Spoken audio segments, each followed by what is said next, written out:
label, and that was just, wow, this is my honey with my red bee label. So it's beautiful. That was really fun. This is the red bee. It's here. No, yeah, everyone can see it. That was really fun for me to be able to say that I had my own honey, and that I could tell everybody the story. And people are fascinated with stories. If you have a good story, people love that, and they loved it. That somebody was making honey, and like when somebody makes wine or mead, it's a great story. People love that. It's their little artisan project that they made. So. And then when did the candles and the cosmetics come?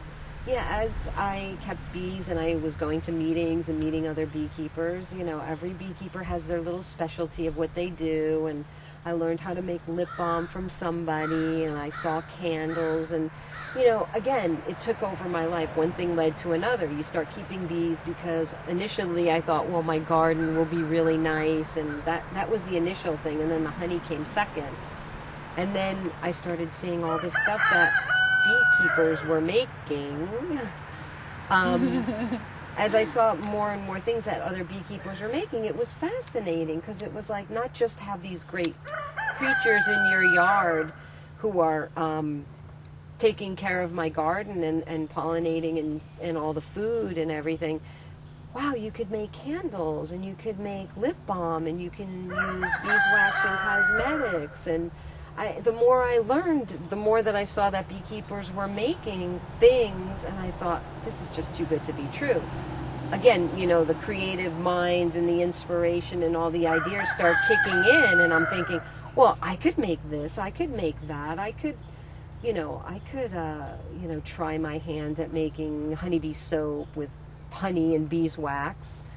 And, as an artist, I do that, I make stuff. So I just kept making, and I thought, wow, this is great. I could quit my day job and just do bee stuff, which eventually, slowly I did. So, like the bee just takes over your life. And that's my story, but I think if you talk to a lot of other beekeepers, they're going to tell you their story, how it took over. Like for you, it goes into your filmmaking. The honeybee inspired you into doing what you're doing now. So I think when you talk to a lot of people, it's going to take you on different levels. Like Holland, it started his business, Bee-Commerce. Yeah. So everybody is inspired, and it takes over your life, but in a good way. It really does. Yeah, I think even Danny's working now on the legalizing a film about legalizing honey. Beekeeping rather in Manhattan. Yeah, what is the status on that? Because I went to the Beekeepers Ball and I met Jackie Berger from Just Food, and I saw your film on YouTube about the steps of the City Hall. Yeah, right. Yeah, the rally.